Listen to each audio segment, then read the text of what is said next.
Hey everyone, welcome back to Urban Pulse. I'm your host, Soul of Omen. And today, I want to start underground, not metaphorically underground, not underground culture, not hidden restaurants, not the secret city beneath the city. I mean literally underground. I want you to imagine you're walking down the stairs at West 4th Street. You know that station, that layered, strange, almost cavern-like station where the city seems to fold in on itself. The musicians are echoing somewhere down the corridor. Somebody's dragging a suitcase. Somebody's running because the train is right there and the doors are doing that little warning chime. There's a hot gust of air in your face, that unmistakable subway wind. And for a second, you get that smell. Metallic, warm, dusty, a little brake-scorched, a little ancient, a little like the city's lungs are exhaling right into yours. Now picture someone standing there with an air quality monitor, not guessing, not just saying, "Wow, it smells bad down here." Actually measuring the fine particles in the air, PM 2.5, the tiny stuff small enough to get deep into your lungs, and the number jumps, around 200 micrograms per cubic meter underground. Then they go upstairs back to the street, and the number is closer to 12 micrograms per cubic meter. That comparison has been making noise online, especially after a recent viral West 4th Street subway air reading, where people saw numbers in the neighborhood of 181 to 200 micrograms per cubic meter underground, while street-level air was dramatically cleaner. The viral post itself is not a peer-reviewed study, so we should treat it as a real-world snapshot, not a definitive scientific measurement. But here's the thing, it lines up disturbingly well with years of published research on New York subway air.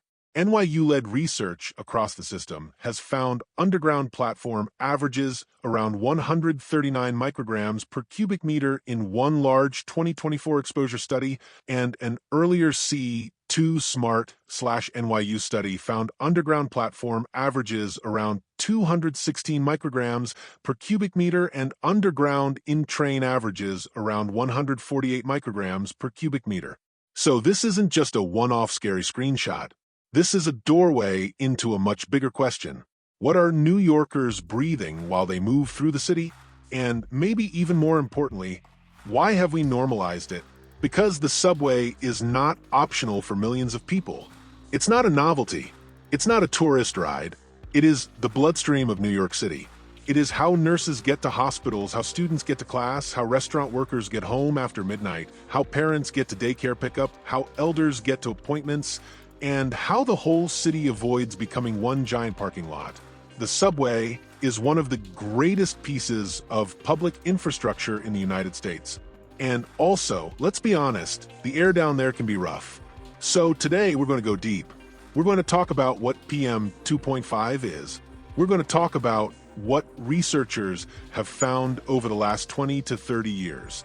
We're going to talk about iron-rich particles, brakes, rails, wheels, tunnels, humidity, ventilation, platform doors, masks, public health, equity, climate, and the future of urban life. And I want to say this right at the top, this is not an anti-subway episode. This is a pro-subway episode. Because if you love the subway, if you understand what it means to a city like New York, then you should want it to be safer, cleaner, healthier, and more dignified for the people who depend on it. So, let me paint a picture for you. You're on the platform. The train is not there yet. You're standing next to a column, scrolling your phone, half listening for the announcement. A train barrels into the station on the opposite track.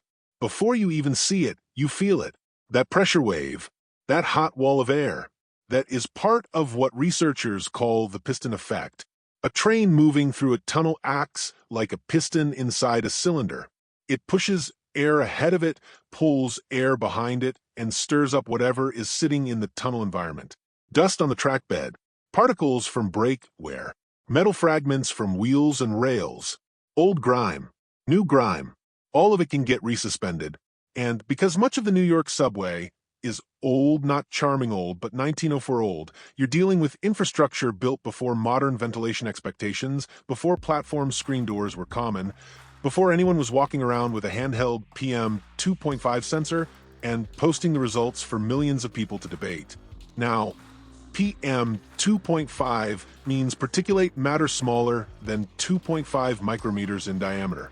To give you a sense of scale, a human hair is roughly 50 to 70 micrometers wide. PM 2.5 is tiny. It doesn't just sit in your nose like a big piece of dust. It can reach deep into the lungs, and some particles or associated compounds may contribute to systemic inflammation, oxidative stress, cardiovascular strain, and respiratory irritation. The World Health Organization's 2021 air quality guideline says 24-hour average PM 2.5 should not exceed 15 micrograms per cubic meter, and the US EPA's 24-hour PM 2.5 standard is 35 micrograms per cubic meter, averaged in a regulatory way over time. Now pause on that. WHO 15, EPA 35, viral Westforth reading around 200, NYU/C2 Smart Underground Platform averages 139 in one study, 216 in another. That doesn't mean every commuter is getting a full 24-hour dose at that level. That's an important distinction. Most people aren't living on the platform for 24 hours.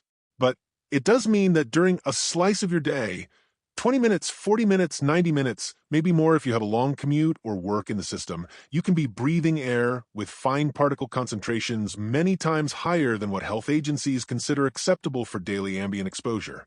And here's what blew my mind. The particles are not just ordinary outdoor soot drifting in from traffic. A lot of subway PM 2.5 is metal-rich. Researchers have repeatedly found that underground subway particles are loaded with iron, often linked to the grinding and wearing down of rails, wheels, and brake components. One New York subway study found that iron accounted for roughly 43% of PM 2.5 mass in underground stations, and the authors tied the particles to mechanical wear in the rail system. So, when people say, "Why does the subway smell metallic?" That's not just vibes.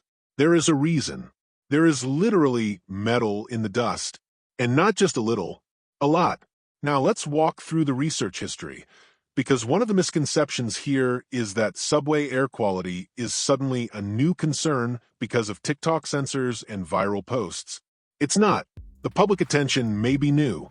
The measurements are not. Back in 2014, researchers measured black carbon and PM 2.5 in New York subway stations, including station environments like West 4th Street, and reported underground PM 2.5 concentrations ranging roughly from 35 to 200 micrograms per cubic meter under routine conditions. Then, in 2021, NYU Langone researchers looked across subway systems in the Northeast, New York, New Jersey Path, Boston, Philadelphia, and Washington, D.C., and found elevated underground particle levels throughout the region. But New York and New Jersey stood out as particularly bad. NYU Langone described the New York region as the worst among the systems studied, and the study found that underground stations in all the sampled cities had particle concentrations at least twice the outdoor samples during rush hours. And the numbers were not subtle. Some station readings were extreme. Coverage of that study reported very high PM 2.5 readings at New York area stations, including a reported 1,499 micrograms per cubic meter at Christopher Street on the PATH system during the sampled period, a number that sounds less like a commute and more like standing near wildfire smoke or a demolition zone. Now, I want to be careful here. Not every station is Christopher Street. Not every moment is a worst-case spike. PM 2.5 varies by station, line, time of day, train frequency, depth, ventilation, humidity, cleaning, and whether trains are coming through. But the overall research pattern is very clear. Underground rail environments can have much higher PM 2.5 than the streets above. Then came the major NYC-focused work. 1C2 Smart/NYU linked study measured particulate matter concentration and composition across hundreds of New York subway platforms and trains. The study reported underground platform PM 2.5 averages around 216 plus or minus 82 micrograms per cubic meter, compared with about 29 plus or minus 27 at above-ground stations. Inside train cars, It reported about 148 plus or minus 51 while traveling through underground tunnels and platforms, compared with about 22 plus or minus 44 above ground. That is a massive underground/above ground split. And then another 2024 PLOS, one study looked not just at the air, but at exposure. Who is breathing more of it based on commuting patterns? That study found average platform PM 2.5 around 139 micrograms per cubic meter and in-train concentrations around 99 micrograms per cubic meter, and it emphasized that exposure is not evenly distributed across the city. Longer commutes mean greater exposure, and longer commutes are often tied to income, race, housing affordability, and where people can afford to live relative to where they work. That is where this stops being just an engineering problem. It becomes an equity problem, because the person most exposed may not be the person with the most power to change it. Let me say that again. The person most exposed may not be the person with the most power to change it. If you live farther out because rent pushed you there, if you work a shift job that requires a long transfer, if you are a transit worker spending 8 or 10 hours in the system, if you are a vendor, cleaner, station agent, construction worker, conductor, operator, your exposure is not the same as somebody who takes the train twice a week from a short hop station in Manhattan. The Guardian's coverage of the 2024 NYU study reported that Black and Hispanic commuters had higher PM 2.5 exposure than Asian and white riders, largely because of longer commute patterns, and the NYU Tandon's summary emphasized that low-income and minority commuters are disproportionately affected. And that should make us uncomfortable, because public transit is supposed to be one of the great equalizers in a city. It connects people to opportunity. It reduces car dependence. It lowers climate emissions. It lets dense urban life function. But when the system itself exposes some riders to more pollution than others, the equalizer starts to carry inequality inside it. Now, let's talk about where the particles actually come from. Researchers point to several sources. First, the obvious mechanical one, brakes, rails, and wheels. Every time steel meets steel, every time brakes engage, every time a wheel grinds against rail, tiny particles are generated. Those particles contain iron and other metals. Some systems use different braking technologies or regenerative braking that can reduce mechanical friction, but New York's system remains a complex mix of old infrastructure, older design constraints, high service intensity, and legacy rolling stock. Second, resuspension. This is a fancy way of saying dust gets kicked back up. A particle falls onto the track bed. It sits there. Then a train comes through and moves a huge volume of air. The dust lifts again. Then maybe it settles. Then another train comes. It lifts again. So the tunnel becomes not just a source, but a reservoir. Third, ventilation limitations. Above ground, dirty air can disperse. Wind moves it.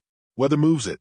Sunlight, vertical mixing, street geometry, imperfect but still dynamic. Underground, you're in a semi-enclosed environment. Many stations rely heavily on train movement, vents, stairways, grates, fans, and pressure differences. If ventilation is poor or not designed for modern particulate filtration, polluted air can recirculate. In the NYC subway study, the researchers specifically suggested that strategies like platform screen doors, filtration devices, improved ventilation, and increased tunnel cleaning could help reduce platform PM 2.5. Fourth, station depth and design. Deeper stations can trap more polluted air. Stations with fewer open stairways or less outdoor connection can have higher concentrations. Heavier ridership and frequent train movement can also contribute, depending on airflow patterns. Fifth, river tunnels. This one is fascinating. A 2022 study investigated what it called a possible river tunnel effect, looking at stations near tunnels under rivers in the New York/New Jersey system. The hypothesis was that stations adjacent to poorly ventilated underwater tunnels might have elevated PM 2.5 because of limited ventilation and other tunnel-specific conditions. Think about that for a second. Not all underground is the same. A shallow cut-and-cover station is not the same as a deep station next to a long tunnel under the East River or Hudson. Humidity, tunnel length, ventilation shafts, grade, train frequency, and airflow can all matter. And this is why a simple slogan like "clean the subway air" sounds easy but becomes technically complicated fast. But complicated does not mean impossible. It just means we have to stop pretending the problem is invisible. Now, I want to take a small tangent here because it matters. After COVID, a lot of people became more aware of air. Before 2020, air was background. You notice smoke, perfume, and maybe a bad smell. But most people did not think about ventilation in a classroom, filtration in an office, CO2 in a restaurant, or PM 2.5 in a subway station. Then suddenly, air became social. Air became political. Air became personal. People started buying CO2 monitors. People learned what HEPA filters are. People learned that a space can look clean and still have bad air. And that's a huge conceptual shift, because the subway often looks like the problem is trash, rats, puddles, peeling paint, and old tile, the visible stuff. But PM 2.5 is the invisible stuff. You can't always see it. You may smell it, feel it, taste it faintly, but you cannot judge it reliably with your eyes. And once people start carrying sensors, suddenly the invisible gets a number. And numbers change the conversation. That is why the viral West 4th Street reading hit people, because it turned the subway air feels gross into, wait, are we breathing wildfire-level particle concentrations during a normal commute? Now, to be balanced, we also need to say, PM 2.5 guidelines like WHO's 15 micrograms per cubic meter and EPA's 35 micrograms per cubic meter are based on outdoor ambient air standards over defined averaging periods. Subway exposure is intermittent for most riders, so you can't simply say a 20-minute platform exposure equals violating the 24-hour standard in the same way. That would be scientifically sloppy. But what researchers are saying is still serious. Even short, daily high-concentration exposures can contribute meaningfully to a person's total daily PM 2.5 dose, especially for frequent riders and workers.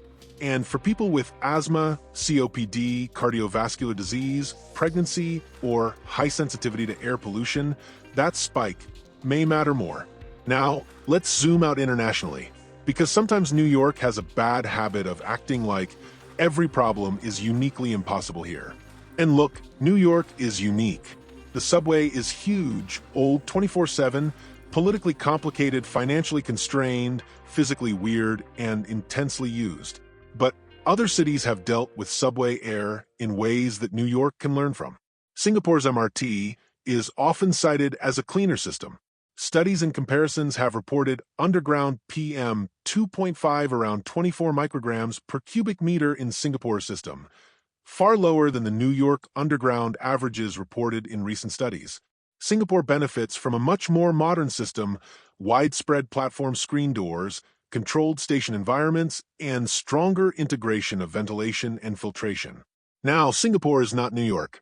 The system is newer. The governance structure is different. The station geometry is different. The climate is different.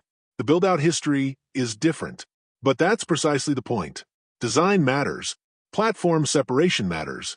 Ventilation matters. Maintenance matters. Monitoring matters. London is another instructive case. The London Underground is older than New York in fact, and it has also had serious particulate matter issues. Some London lines are famously dusty and hot, but London has expanded the use of platform edge doors on newer or upgraded lines, especially places like the Jubilee Line extension, and there has been more public discussion around underground air quality. Paris has faced major scrutiny too. Reports have criticized air quality in the metro, and there has been controversy over transparency and pollution reporting.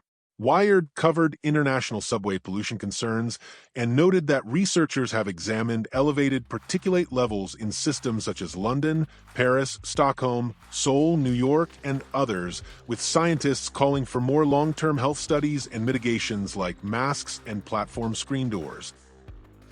Seoul is interesting because South Korea has taken subway air monitoring and platform screen doors seriously. Seoul has widespread platform screen doors, and public air quality monitoring has been part of the conversation there. Some studies show that PSDs can reduce platform particulate exposure, although there's an important caveat. If you trap pollution in tunnels without improving train ventilation, in-train concentrations can rise. A Korean study summarized by EPA's HERO database found that after platform screen doors were installed, PM levels in trains could increase significantly, showing that PSDs are not magic by themselves. They need to be paired with tunnel ventilation and in-train filtration. That caveat matters, because solutions can move pollution around. A platform screen door can protect the waiting passenger by separating platform air from tunnel air. But if the tunnel becomes more polluted and train HVAC draws that air in at door openings or through ventilation pathways, riders inside the train may still be exposed. So, the goal cannot be hide the dirty air behind glass. The goal has to be reduce the generation, remove the particles, filter the air, and monitor the system. Tokyo and Hong Kong also offer lessons. Many stations have platform barriers or full-height platform screen doors, especially newer lines or busier stations. These systems often combine passenger safety, climate control, energy efficiency, and air management. Platform screen doors reduce people falling onto tracks, reduce track intrusion, can improve station cooling efficiency, and can help separate tunnel pollution from platform air. But again, every system has trade-offs. If you seal the platform, you may need stronger mechanical ventilation. If you add doors, you need trains to stop precisely. If you run multiple train models with different door spacing, retrofitting is harder. If platforms are curved or narrow or crowded, full-height doors can be difficult. If columns are too close to edges, ADA clearance becomes an issue. If the system runs 24/7, construction windows are tiny. New York has all of those problems. But let's not confuse hard with not worth doing. Now, let's talk about the MTA. Because it's easy to just say the MTA should fix this, and in one sense, yes, absolutely. But we also need to be honest about what the agency is facing. The MTA is trying to do everything at once: reliability, accessibility, signal modernization, flood resilience, safety, fare evasion, staffing, homelessness-related station challenges, track fires, elevator installation, power systems, rolling stock replacement, climate adaptation, capital budget gaps, political fights over congestion pricing, federal funding uncertainty, state funding battles. So, when air quality comes in, it competes with a brutal list of urgent needs. But here's the critique. Subway air quality has often not been treated with the urgency it deserves. The MTA has made efforts around cleanliness, station cleaning, track trash removal, and vacuum trains. In the Subway Action Plan era, the agency said it was cleaning trash from tracks at an unprecedented rate using platform-based mobile vacuums and new high-powered vacuum trains. That matters. Track trash is not just ugly. It can cause fires, smoke, and service disruptions. Cleaning helps, but PM 2.5 for metal, whereas not the same problem as a newspaper on the tracks. You can deep clean tile until it shines. You can mop the platform. You can remove trash cans. But if trains are grinding metal into microscopic particles and the ventilation system is recirculating them, the core air quality problem remains. The MTA has also explored platform screen doors. In 2023, reports said the MTA was moving forward with a roughly $100 million pilot to install sliding screen doors at as many as 3 stations. But the broader feasibility picture has been sobering. Reporting on MTA platform screen door analysis has said the agency estimated system-wide feasibility at only about 27% or 128 of 472 stations because of physical constraints and costs. Now, let's sit with that. If the MTA says only 27% of stations are feasible for PSDs under current conditions, that does not mean do nothing. It means phase it. Start where it is feasible. Start with the most polluted stations. Start with the deepest stations. Start with high ridership transfer stations. Start with stations where platform doors also solve safety and climate control problems. Start with new station construction and major renovations, where not including air quality design should be considered unacceptable. New York does not need to solve 472 stations overnight. But New York does need a real plan, a public plan, a measurable plan, a plan with air quality targets, station rankings, pilot evaluation, and transparent monitoring. And this is where the MTA has room to improve public communication.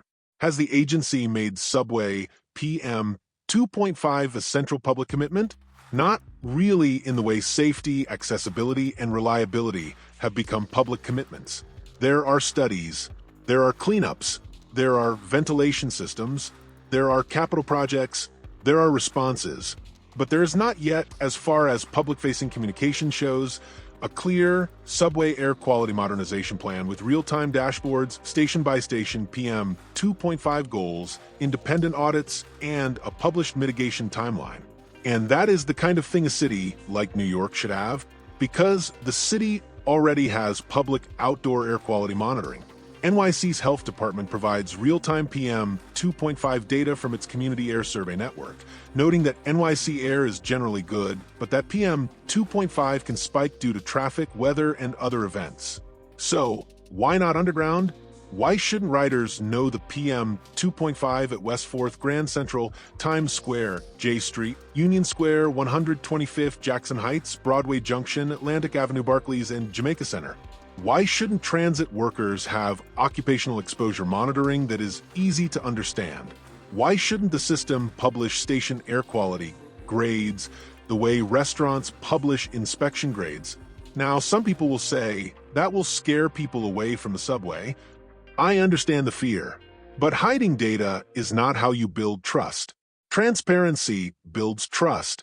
And if we want people to choose public transit over cars, which we absolutely should for climate, congestion, affordability, and public space, then the transit system has to show people, we are not asking you to sacrifice your health for the climate goals of the city. Let's talk solutions. And I want this section to be hopeful, because there are real interventions here. Number 1, platform screen doors or platform barriers. Full-height platform screen doors are the gold standard for separating tunnel air from platform air. They can reduce platform particle exposure, improve safety, reduce track intrusion, and help with station climate control. But in New York, full-height doors are hard because of inconsistent car door placement, curved platforms, narrow platforms, columns, old station geometry, ventilation issues, emergency access requirements, and cost. So the practical approach is not all or nothing. It's categories. Category A. Stations where full-height PSDs are feasible now. Category B. Stations where half-height platform gates are feasible. Category C. Stations where barriers can be installed after rolling stock standardization or platform reconstruction. Category D. Stations where PSDs are unrealistic but ventilation, filtration, and cleaning can still reduce PM 2.5. The mistake is treating not feasible everywhere as not useful anywhere. That is classic infrastructure defeatism. Number 2, ventilation and filtration upgrades. This is less visually dramatic than platform doors, but it may be more important. Mechanical ventilation can dilute and remove polluted air. Filtration can actually capture particles. Smart controls could adjust airflow based on train frequency, platform crowding, humidity, PM 2.5 readings, and outdoor conditions. Imagine a subway system where sensors detect that PM 2.5 is spiking at a platform and ventilation responds automatically, not in 10 years. In real time, we have smart thermostats in apartments, we have traffic sensors, we have dynamic tolling, we have apps that tell you when a bus is 2 blocks away. We can have smart subway ventilation. Number 3, tunnel and trackbed cleaning. Not just visible litter removal. I'm talking about targeted particle source cleaning. Industrial vacuuming, dust suppression, washing protocols, trackbed maintenance, and cleaning schedules based on measured particulate accumulation. The 2023 NYC subway PM 2.5 composition study explicitly pointed to increased tunnel cleaning as one possible mitigation strategy. But cleaning needs to be evaluated scientifically. You clean a tunnel, PM 2.5 drops by how much? For how long? Which method works best? Does washing create humidity problems? Does vacuuming resuspend dust during cleaning? What worker protections are needed? What stations benefit most? Treat it like an experiment. Measure before. Intervene. Measure after. Publish the results. Number 4, brake and wheel technologies. If much of the PM 2.5 comes from mechanical wear, then source control is crucial. Regenerative braking can reduce friction braking in some contexts. Different brake materials can reduce particle emissions. Better wheel and rail maintenance can reduce abnormal wear. Lubrication and friction management can matter. Rail grinding protocols can matter. Even train speed patterns and braking profiles can influence particle generation. This is not glamorous. Nobody is going viral because a procurement spec changed brake pad composition. But it matters. Sometimes the most important public health improvements are boring. Number 5, in-train filtration. Riders spend time not only on platforms but inside train cars. Studies have shown in-train PM 2.5 can be high underground, around 99 micrograms per cubic meter in the 2024 exposure study and 148 micrograms per cubic meter in the earlier C2 Smart/NYU work. Train HVAC systems should be part of the solution. Can filters be upgraded? Can maintenance intervals be improved? Can door opening contamination be reduced?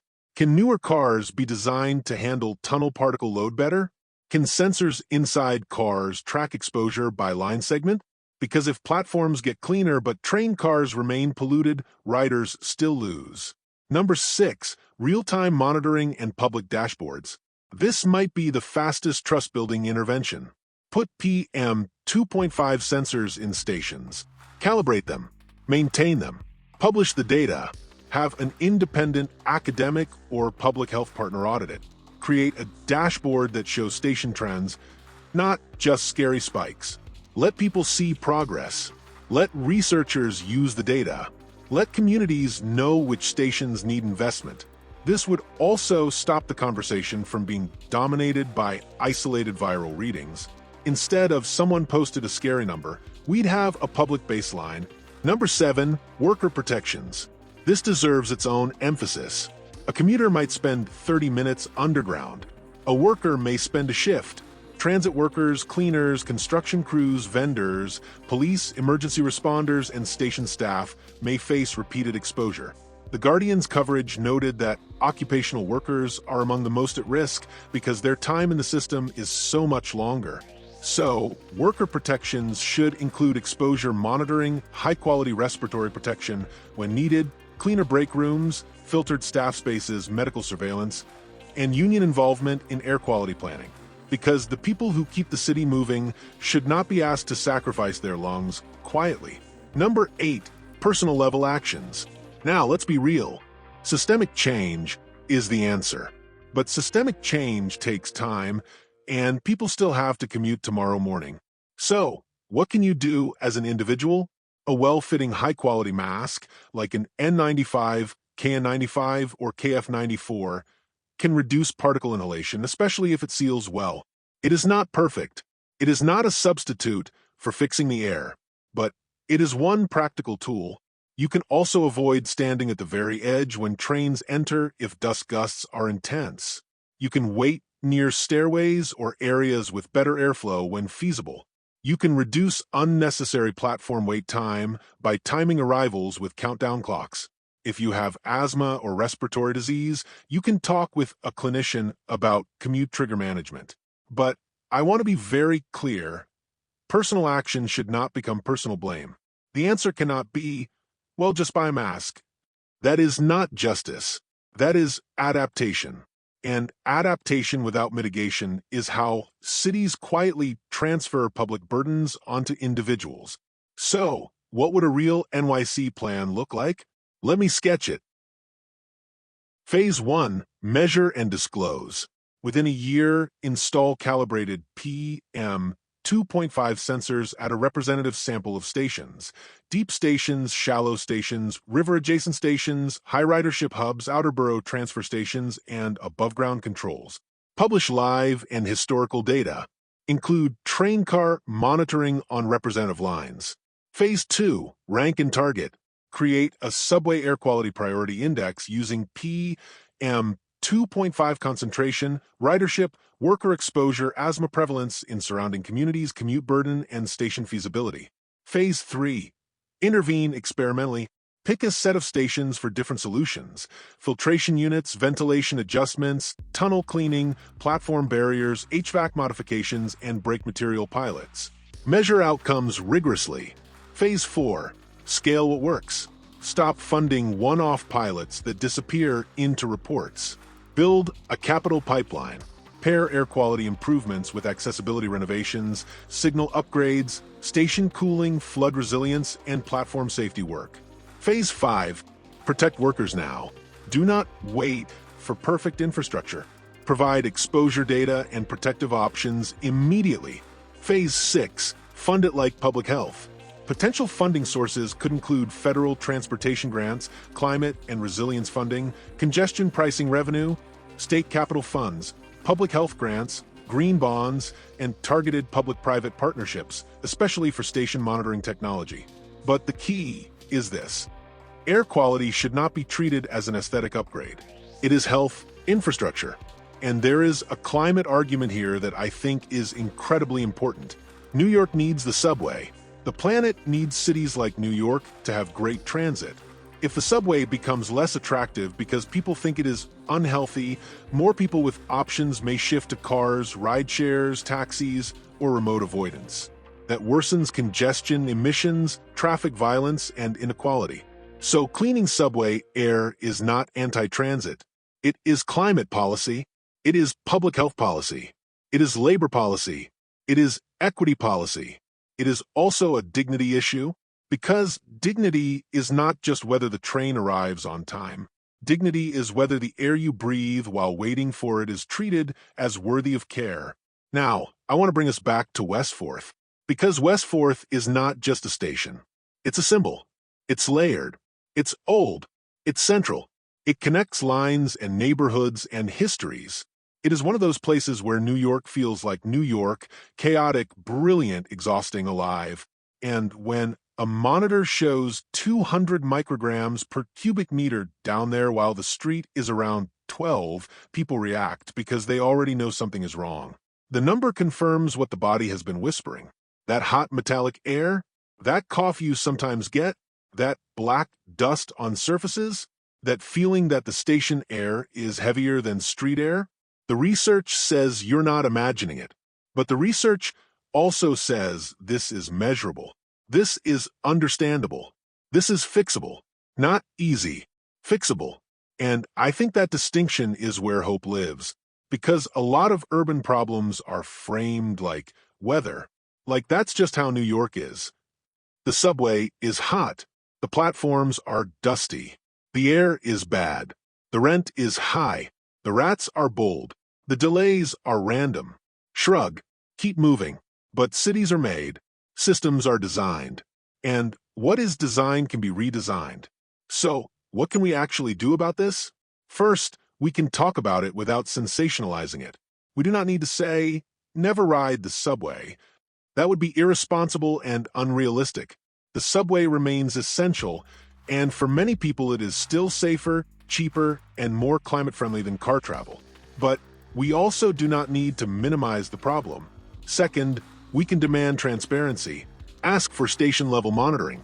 Ask for public dashboards. Ask local officials and MTA leadership, where are the worst stations? What is the plan? What targets are you using? Who audits the data? How are workers protected? Third, we can support research. Researchers at NYU, Columbia, C2 Smart, Villanova, and other institutions have been building the evidence base. Community science groups and events like Decide NYC, which describes itself as a monthly NYC meetup for science enthusiasts, can help make these topics public, accessible, and harder to ignore. And yes, support people doing hands-on public science communication, including folks like Jack Klein and New York Lab-style projects that help translate invisible urban conditions into visible data. The point is not that every viral sensor reading is perfect. The point is that public curiosity can push institutions toward better measurement. Fourth, We can connect air quality to broader subway advocacy. Do not separate it from accessibility. Do not separate it from reliability. Do not separate it from climate. A modern station should be accessible, safe, reliable, cooler in extreme heat, flood-resilient, and breathable. Fifth, we can stop accepting false choices. We should not have to choose between trains that run and air we can breathe. We should not have to choose between platform safety and particle reduction. We should not have to choose between climate goals and commuter health. A great city does not ask for that bargain. Now, before we close, I want to speak directly to a few people. If you're a daily commuter listening to this on the train right now, maybe you just glanced up at the platform ceiling. I don't want you to panic. I want you to be informed. If you're worried, a good mask can help reduce exposure. But more than that, you deserve a system that takes the air seriously. If you're a transit worker, you deserve more than gratitude. You deserve monitoring, protection, and a seat at the table when solutions are designed. If you're a policymaker, this is one of those issues where the science, the equity case, the climate case, and the public trust case all point in the same direction. If you're at the MTA, this is not just criticism. It's an invitation to lead. Imagine New York becoming the city that turned a century-old subway into a model for underground air quality modernization. Imagine dashboards, cleaner platforms, better ventilation, worker protections, a system that says, we move millions of people and we care what they breathe.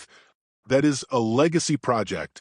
And if you're just someone who loves New York, complicated, maddening, beautiful New York, then this is one more reminder that loving a city means refusing to look away from what harms it.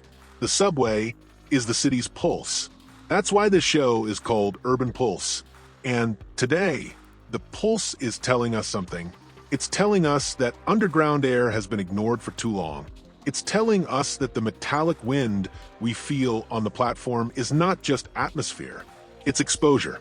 It's telling us that a public health issue can hide in plain sight, or rather, in invisible particles, until someone measures it. But it's also telling us that New York has a chance to make public transit not just the fastest way through the city, not just the cheapest way through the city, and not just the greenest way through the city, but a healthier way through the city. And that future is worth fighting for. So next time you're waiting underground and the train lights appear in the tunnel and that gust of air hits your face, maybe you'll think about the century of engineering behind it. The workers maintaining it. The researchers are measuring it. The communities breathing it. The choices that made it this way. And the choices that could make it better.